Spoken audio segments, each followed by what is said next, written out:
Okay, well, I have some time before I need to go downstairs and take my car to the airport. So I thought I would do story time about India. I want to share this little snake ring that I got. That was a fun little find.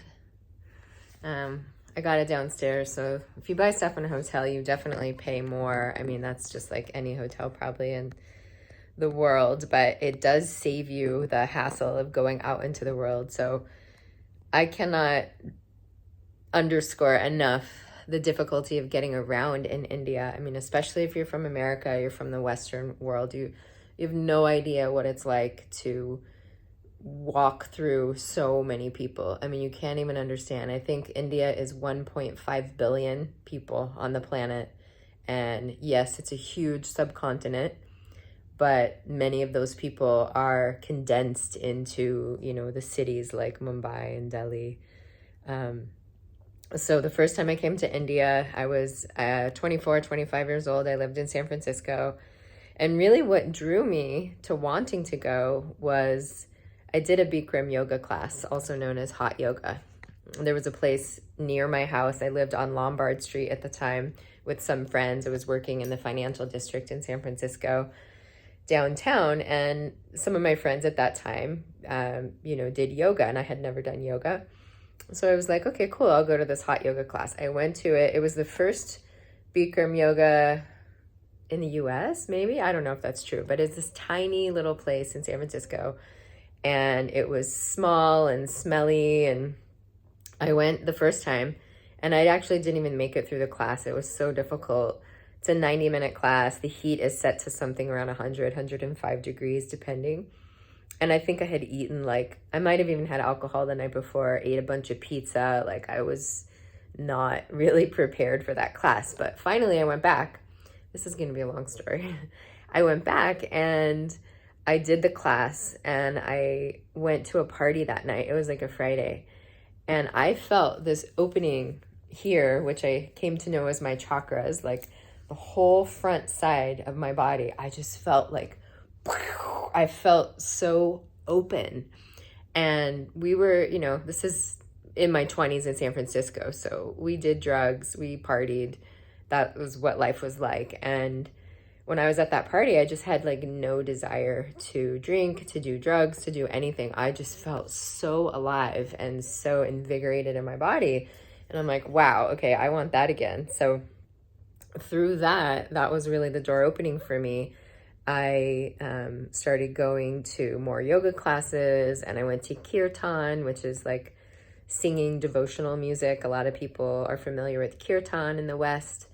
It's a call and response singing, basically. And I love the way it felt to sing, and, songs to harmonium. Harmonium is that piano type Indian instrument. So I just decided, and this is before Eat, Pray, Love came out, at least before it got popular. I decided I was going to go to India. So I worked for a bank in downtown San Francisco, and I had really cool bosses that I supported. I was an executive assistant, and I was somehow able to get 8 weeks off from work. I mean, obviously it wasn't paid that whole time, but I saved my money. I bought myself a ticket. I'd been communicating with some people online, some guys that were friendly, and I was so naive. Oh my God. But I ended up making it so that I met this one guy in Delhi, because a lot of the flights, at least at that time, would put you into Delhi coming internationally at 2 in the morning. So I had this guy meet me at the airport so that I could feel like I had somebody who was there for me. I didn't know anybody or anything about going to India. I didn't know what it was like to travel by myself. I remember at one point I was just like, I'm just going to be this gypsy of love, and I'm going to go to India, and I'm just going to spread love. It sounds like someone in their 20s, right? And so I was very naive. I was told okay, wear a ring, because if you're not married, then people are going to look at you weird and question you and all this stuff. So I did have a ring that I could wear if need be. But I met this guy at the airport. Everything was fine. He helped me. I don't remember where I went straight from there, but he ended up tagging along with me, and I wanted to go to Varanasi. Varanasi is like a big spiritual pilgrimage center that a lot of people go to, and that's like the the town of Shiva, and I was really into Shiva at that time. So we went there. One thing I didn't know was we took the train. We took the train there together.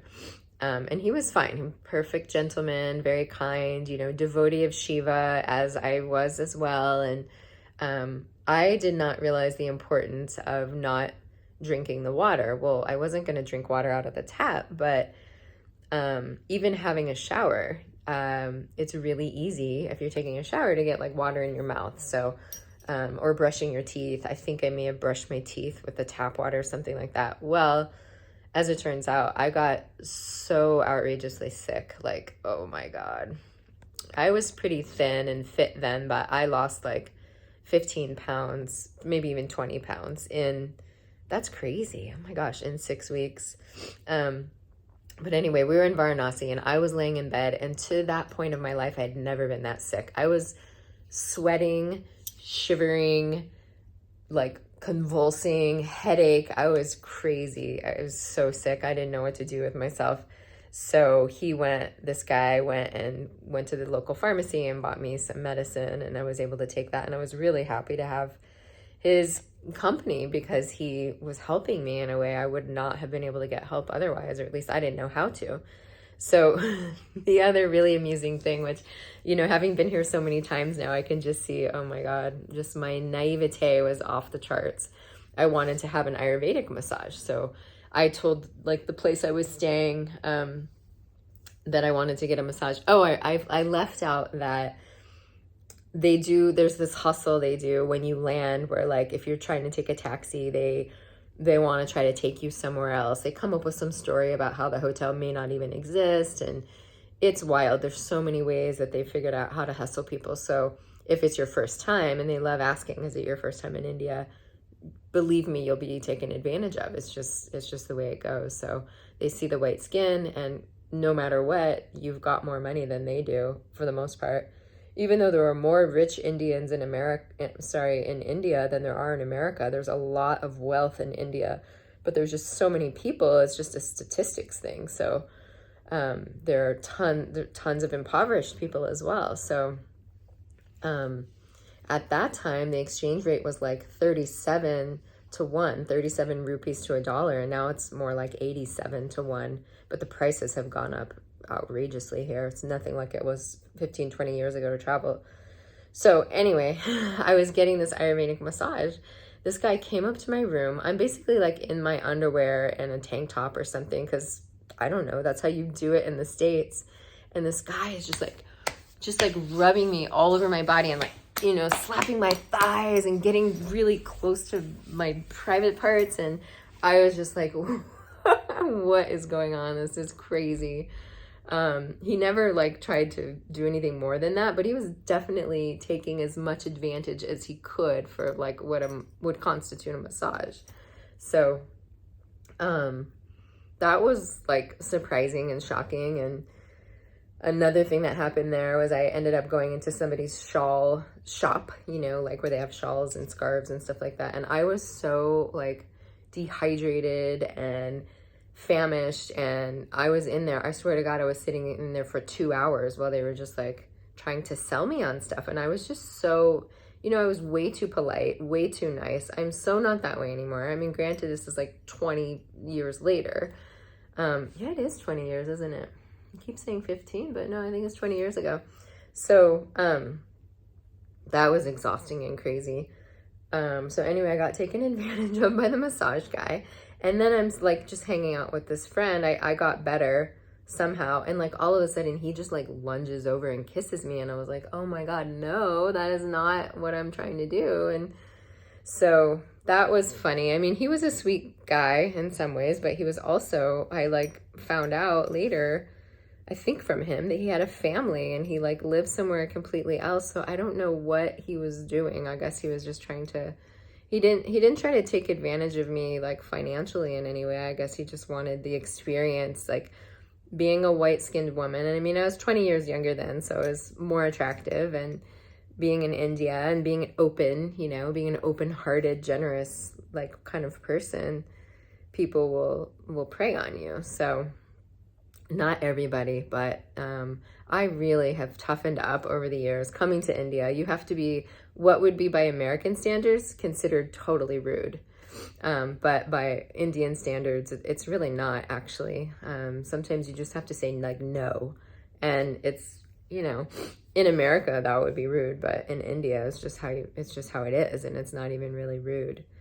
It's just how you need to be. So after that, then I thought it would be my only time that I would come to India. And I had 8 weeks, so I figured I thought 8 weeks would be plenty of time to see everything and do everything. So India's huge, right? I mean, it's massive. So I'm thinking, like, okay, I'm going to start up in the north. I'm going to go to Varanasi, and I'm going to go to Mumbai, and I'm going to go all the way down to Kerala.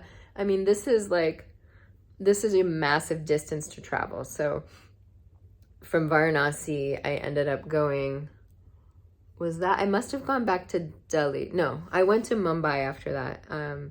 And from there, so I parted ways with that guy, and, you know, that was whatever. But I wanted to go to Mumbai. I was meeting another guy that I had met online. Well, this other guy, lived in America. He was an Indian American, and I had some interest in him. He was going to school in Long Beach, and he happened to be in Mumbai, where his family was from. And so I had some interest in him. Well, I got to Mumbai, and I was really happy. Like, oh, finally, I'm like somewhere. I had lost a lot of weight even by that point. I guess at that point it would have been a few weeks into India, maybe even 4 weeks at that point. So I had done a lot of other stuff. I was in Varanasi for a while, and then I met him, and like we were in the cab, and I just like was so grateful to have somebody who knew his way around and could speak the language. Well, he starts talking about like marriage, and I'm like, oh my God, like what is going on? And he was pushing himself on me a bit in a way that like did not feel comfortable. So I was like, and I was mad because I was like, you know, I'm not well. I'm not feeling well, and you're like pushing yourself on me. Like, I'm not okay with that. So we got into kind of some kind of fight about it. He wanted me to meet his family, and I was just like, I'm not, like, I like you, but I'm not about to get married to you. So I basically like left there, and I took a 2-day train all the way down to Kerala, which this is like, I don't even know if I could describe the distance, you know, by American standards. Like, I don't know, going from California to New York or something. I mean, maybe it's not that far, because it was two solid days on the train. And being on the train is like, there's like no ventilation. They call it AC, and the whole place smells of solvent or like paint thinner. So you're just like sucking in like nasty chemicals, and you basically can't really eat anything because you can't take a chance that you're gonna like get sick. And all these people are offering you food, which is so sweet. The people of India are so generous and so kind in that way. I had people offer like their home to me, like, oh, just come to my home, be my daughter, and so much sweetness and generosity, which is one of the things I love most about, you know, Indians in general. Is so many of them are just so generous and so loving, and it's so different, you know, like than how it is to be in America, where everyone is so isolated and so separatist. And so I finally got myself down to Kerala, and I was going to Amma, the Indian hugging saint. Her name's Amachi Amma. I was going to her ashram, and I was so excited because I thought, wow, I can finally be somewhere. There's going to be Westerners there. They even had Western food, and I felt so good to be able to have, like, you know, some pasta and some salad like that. And oh, right, I forgot a part. When I was in Mumbai, and it went south with that guy, I was just like, I need like help. I need some medical attention of some kind. I've lost all this weight. I'm not doing well. And I was walking down the road actually in Mumbai, and somebody approached me to be in a Bollywood film. And I just like, God, I wish I was feeling better, because I would have loved to do it. But I was just like, I look haggard. I look ghostly. I can't believe somebody's like thinking, hey, do you want to be in a film? but that's a fun thought to think back on. And today I would love to do something like that. So I ended up checking myself into like the most expensive place possible. And I'd been going kind of like on a shoestring before that. You know, I'm 25. I'm like, sure, I'll pay $5 a night to stay somewhere. And because it was cheap, right? You can stay for like $1 a night if you want to stay somewhere really crusty. And I was fine with that at that time. So I was going to the most expensive place because I knew that they would help me. And it was the Taj in Mumbai. And I think it was that year, like a couple months later, there was a huge bombing that happened at that exact Taj, which was pretty scary. That must have been like around 2005 or something like that, 2004, 2005. So it was $300, $350 or something a night. It was really expensive, but I just did not care. I was going to pay it because I needed help. And I had a doctor come to my room and they gave me electrolytes and they gave me other stuff. And I was like, oh my God, I felt like I was in heaven. And I felt so much better.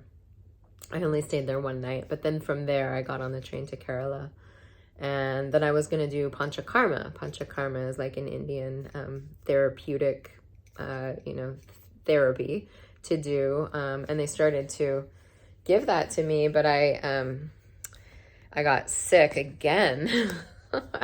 It's crazy. I got sick again, and so they couldn't continue with the therapy for me. I was getting a fever, and they didn't know why. It's so different. It was like this very tropical environment. It would be like hot and then cold, then windy and then cold, and I was like, I'd go to sleep at night and I'd just wake up in a huge pool of sweat. Like I wasn't doing well, but it felt good just on my soul to be around other Westerners. And just I was in such culture shock. I really overestimated my ability to just like fly across the world, and underestimated I always call it a sensual assault. Your senses are literally assaulted. You stepping off the plane, I don't know, like if you've never done international travel to a third world country, you can't imagine the stench. You can't imagine the visual stimuli that comes at you constantly. And I've seen things in India that, like, I've seen a dog get beaten. I've seen a kid get hit by a car. I've seen a bike get hit by a car that went flying. The bike went flying and the person like 40 feet. And I've seen a dying man get stepped over while people just went about their business, and like just stuff that makes you go like, oh my God. I've seen little kids playing in piles of trash with pigs and steamy trash, people living in a cardboard box. And I mean, it's just the land of extremes, because I've also seen people like be so incredibly kind, like, I mean, also, just the respect for elders. Like, for example, I was coming back from Amritsar this time. I know I'm talking all over the place, but it's just my mind's like, so much to say. I was coming back from Amritsar and I'm at the airport and I'm sitting there and this man comes up and wants to sit. So that's another really funny thing is like our need for space in the West is so much different than India. One time I was on a bus. I'm going to get back to the airport story. I was sitting on a bus and I had this I have to show. Okay, so like here I am sitting on a seat. And you can see, right, there's like this much space, right? I mean, there's people, there's bodies next to me right here. But there's this much space right here. And somebody gets on the bus and they're like, oh, they came and sat right here. They sat on my lap and they thought that they like had space. And I was like, wow, I had never experienced anything like that, to imagine that somebody thought this little like couple of inches was actual space. Well, so I'm at the airport this last time and I'm sitting on, say something about like this big, right? And there's like, I'm sitting here and there's someone sitting next to me. Well, this guy comes over, an older guy, an old like grandpa age. He came over and basically wanted to sit on the end where I was sitting. He wanted me to move in and I was like, no, I don't want to sit in the middle. So I stayed, but he didn't want to sit in the middle either. He wanted to sit on the end. And so this woman behind me, she said, oh no, it's okay, I'll sit in the middle. So she gave up her seat to him, who wanted to sit on the end, and she came and sat in the middle of us. And I was like, wow, I felt actually very kind of ashamed and embarrassed that I didn't give my seat up to him, because why couldn't I sit in the middle? I really had no good reason for it. I just didn't want to. I didn't want to be like, it's kind of like sitting in the middle seats on an airplane, you know? Nobody wants to sit there. So I felt embarrassed by that. And she didn't know that person. She just got up and sat in the middle. And like, it's a small thing, but it's just an act of generosity. It's an act of looking out for other people. So while some people will step over a dying man, you know, other people will happily give up their seats. I had that happen on an airplane too, where somebody wanted me to give up my seat. Oh, the woman who wanted to sit by the window. And like, I have anxiety on the plane. I have to sit by the window. And I was just like, no, I'm sorry. I'm not going to move from my window seat into the aisle seat. And wow, it was quite a thing back and forth. So anyway, getting back to, I was in Kerala, and I was about 5.5 weeks into my trip, or maybe 6 weeks. No, close to 6 weeks. So from there, I'm just going to take a plane back to Delhi, which is like an hour and a half, something like that, maybe 2 hours max. It tells you like kind of the distance. And I'd been talking with the person who ended up becoming the father of my daughter. You know, he lived in America, and he had been to India a lot of times, and we were talking about some stuff, and he's asking me like, how's India? Because he knew it was my first time and I was by myself, and he had been here a lot of times. And I was like, oh my God, I'm so sick. And he's like, just go to Rishikesh, you know, just go and you can like relax there. And I was just like, I can't do it. I can't do it. I'm so done. So yeah, I ended up coming home early, and I got back and I was like, I was wrecked. I was wrecked. 6 weeks, first time in India. And well, I ended up coming back. So he and I, the father of my daughter, ended up, you know, connecting, and he'd been coming to India a lot. So I ended up coming to India a lot with him, and we actually got married in India. It was a 3-day traditional Vedic wedding that we ended up being in like all these local newspapers. This was in 2008, in January of 2008. And I was pregnant at that time, but like by a few weeks. And so yeah, we came back pretty much every year. And I've come, I never thought I'd be coming to India this many times. Well, now my daughter's in school in Amritsar, which is a Sikh school in Punjab, which is like, it's still like northwest of Delhi, and Delhi's pretty far north as far as India. And you know, during those years that I came, we've gone to, well, I ended up going to Rishikesh, which is one of my favorite places.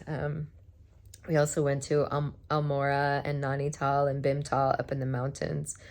All these years we were going to all these pilgrimage sites, all these spiritual pilgrimage towns, you know, like Vrindavan and Varanasi and Orissa, Bhubaneswar, Puri. So these are all places that a lot of people go when they're trying to go on a spiritual pilgrimage. Well, when we went to Nainital and Almora and Bhimtal and Uttarakhand, the state's called Uttarakhand, I was like, oh my God, this is where it's at. This is where Indians go to vacation. Like, it's beautiful. It's up in the mountains. It's not nearly as dirty or loud. It's quiet. It's gorgeous. So I felt like it took me years to finally find the place in India that felt like a refuge, you know, because all those spiritual pilgrimage places like Vrindavan and Varanasi, like, they have open sewage. And I don't know, if you've never been around a place that it's open sewage, you're literally like, everywhere you go, not only are people just pissing and shitting on the side of the wall and on the side of a building, but like, just the sewage system is in your face. It's like flowing fecal matter. It's disgusting, and it smells so bad. But when you're like walking around trying to be holy and spiritual, you kind of just get used to it. And some of these places, there's monkeys. There are monkeys. The monkeys are so smart. Like, I don't remember if it was Vrindavan or if it was Varanasi, but we were somewhere. Okay, the monkeys will jump on your head, take your glasses off your head, jump up to the side of a building, and like wait for you. Like, if you throw them a piece of fruit, then they'll throw you back your sunglasses. Like, is that not sophisticated or what? Like, that blows me away. And I saw monkeys take things out of people's hands. When I was in Kerala at Alma's ashram, there's a hawk that lives there, or there was at the time. And if you were like about to take a bite of your sandwich, it would perfectly come down. You didn't even know it was watching you. Come down, swoop in, take your sandwich right before you're about to bite it, and then like and then fly up somewhere else. It was amazing. The animals are so smart here. And back in the early days too, 15 years ago, there were cows everywhere, like cows on main roads where they would just be like laying there, not bothered by a thing. And you'd have to like drive around them, and they'd create traffic jams and all kinds of things like that.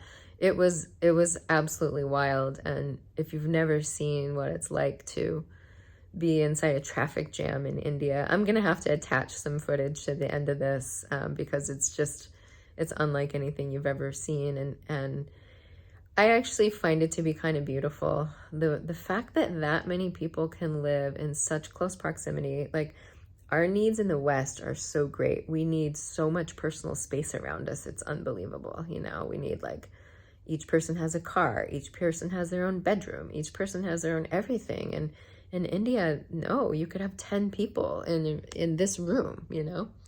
And I'm not saying that's the ideal, but it is. I'm not saying it's not the ideal either, you know? It really changes you at such a deep level to be confronted by how incredibly high maintenance we are in the West. Somebody asked me yesterday, I was in this shop, and he was like, what's your favorite thing about India? And I was like, you know, I had this giant, you can't see it that much right now, but I got, like, before coming here, I had a bit of a cold.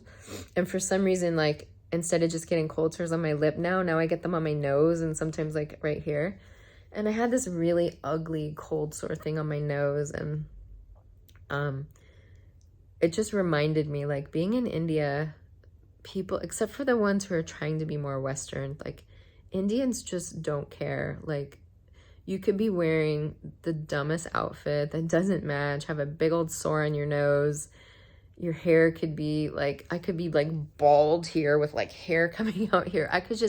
It doesn't matter. Like, they don't care about like the way you look. The externals just do not matter nearly as much as they do to us in the West. And it's so refreshing. It's so refreshing. Like, having the thing on my nose, I don't even know if one person ever looked at it. Like, I'm telling you, it was big. It took up my whole nose. I looked like Rudolph the Red-Nosed Reindeer. It was ridiculous. And that is one of the things I love the most, is that, like, you can have a connection. We had a connection with this woman in Starbucks who, on the trip I took before this, in Christmas, my partner came with me. His name's Mike. And we went into Starbucks, which is totally missing India, but, you know, missing the point of India. But anyway, I wanted a matcha latte, and it's total Western prices too, by the way, when you come to Starbucks, or places like that. And so we went in, and then she's like, what's your name? You know, and Mike had ordered something, and she's like, Mike. And they just don't really have names like that. You know, it's like, the names are just, you know, her name was Pooja. And so we would go in there, and she'd be like, Mike. And it was just so sweet. And then I came back to Amritsar, and when I went in, you know, I was just like, is Pooja here? Tell her it's Mike. And they remember you. Like, they remember you because this connection was just made in this really sweet, heartwarming human way, just because of the name, you know. And can you imagine, just like, it just doesn't happen in the States. It doesn't happen that this sweet, I'm not saying never, but it's just so, so rare for that to happen, where there's an actual human, sweet, warm connection made. And those are the things that are absolutely invaluable. Those are the things that I think we all want. And some of the reason why we come to India in the first place, you know. I think we're drawn to, some of us, you know, we're drawn to something deeper. We're drawn to something more spiritual. And I think India has so much to learn from the West. I mean, and the West has so much to learn from the East. Basically, we have a lot to teach each other. But this last time, traveling from Amritsar to Delhi, I was like, this might be my last time to India, which it probably won't be. I'll probably come back again, if for no other reason than my partner, he loved it here, and he wants to come back to Varanasi. And there's a few places I haven't been. I've been pretty much north, east, southwest, but I mean, there's a lot of places I haven't been, but there's a few places that I'd like to come to. And I will also say that when my ex-husband and I were together, and we went to Varanasi, and we would go there, we'd study. I studied Indian classical music and singing, and you know, we had our daughter, and she came with us, and it was wonderful to study Sanskrit for 3 months with this really high-level teacher who was incredible. And so she has it in her blood, you know. She's come back many times, and even when we weren't together, he'd come back and forth with her sometimes when I didn't. And so I stayed a lot of time. Like one time we were here for 3 months, and that was amazing. It was incredible. During that time, like what we paid for the room, we had someone do our laundry, do our cooking, do our cleaning, and we paid the fee for living there for 3 months. And I think the total was like $500 for the whole month. So we were still paying, I think we might have even rented out our place for 3 months back home. So we actually were making money being in India versus spending money. And, you know, can you imagine someone cooking all your food, washing your home every day, washing all your clothes, like maximum that came to 500 and the rent. So, and we were also studying, you know, which was something that was really important to us. So that is why my daughter is in school where she is in India. People are like, why India, you know? Well, she's been to India many times. And we also had a friend who, their daughter, they were at our wedding in India, and their daughter went to the same school in Amritsar, and she ended up being there for, I think, all 4 years because she really got a lot out of it. And just in this 10 months of my daughter, well, she'll be there 10 months. She's been there like 8 months now. She's grown so much. And it's very traditional here in a lot of ways. A lot of things that are missing from America. America is just so fast-paced and so on to the next thing. And India is just really old school in a lot of ways. And they are trying so hard. They are trying so hard to westernize, to become first world. And even like this place I'm in, this place called Aero City in Delhi, it's ridiculous in a way because it's this totally insulated infrastructure that's totally insulated from all of India. Like what India is really like, which is filthy and dirty and noisy like you've never heard. It's like, it's crazy. And then they're making this like, you know, this area that is so contained. It's kind of like Disneyland or something. Like you go to Disneyland, and Disneyland is nothing like the surrounding area of Disneyland, right? And they're trying to just create this insulated environment to insulate all the people that are tourists that are coming here, or people here on business, probably. Because I think if you're a tourist, you want to see the sights, you want to experience, you know, what it's actually like. But when you're here on business, you don't necessarily, you might want to just shelter yourself from the chaos of it all. So yeah, I mean, I tried to hit the highlights of my time in India, and I'm sure I'll end up coming back. For some reason, it's in my blood, it's in my soul, and I feel really happy to be reacquainted. I was studying Hindi for a while, and then I got lazy about it. And so when I am studying it, I've learned a lot and I can communicate, but then when I put it down, it kind of goes away. So I feel really stupid that I haven't like learned Hindi better, because it's so much nicer to be able to communicate with people in their language. And it's so like arrogant, I think, of us English speakers to go places and just expect that they're going to speak English. So anyway, that's the nutshell of my time in India, and I'm feeling so much better. I'm pretty sure I was like overreacting to this hematoma, and I think it was just a bruise that I actually ran into something, but it was huge. It's like this giant bruise on my thigh, which I've gotten before from hematomas. So, oh my God, sometimes I just need to slow down and take a few more breaths and not be such a panic attack freak show that I've turned into. I blame it on having PTSD from all the crap I went through with having cancer and the fallout from that. But I'm gonna get on my plane pretty soon and fly 16 hours home and be back in San Francisco. And then in 2 months, my daughter comes home, and she can't wait to be home, and I can't wait to have her home. I miss her so much. But then that's why I've come out here 3 times in the last 7 months to be with her, is to, you know, keep that connection, and bring her some things from America and just spend time with her, because we've never been apart that long. But she's grown in amazing ways that I hope she'll keep with her for her whole life, because it's beautiful, you know, just learning how to live with people in community, and learning how to like, they have inspection at their school almost every day, or almost every day, and they have to keep their things very tidy. And even just like the learning standards in India are completely different. They're so much more strict. Like, you can't doodle during class. You need to pay attention, sit up straight, pay respect to the teacher, no doodling, paying attention. And the schools back home, they can, you know, slouch and doodle and wear their AirPods in their ears and all kinds of stupid shit like that. You know, I appreciate that her dad and I have been similarly minded about having a more disciplined approach with the academics, and it's hard to find that in the States. Not to mention private schools in America are like $50,000, and, you know, private schools in India and other places are a fraction of that, so it's more affordable as well. So anyway, if anyone listened, thanks for listening to my very talkative story. And I don't know, if you have any questions, let me know. But it was fun to share that. I sometimes can't even believe that I've been here this many times, and I do love it. It does hold a special place in my heart.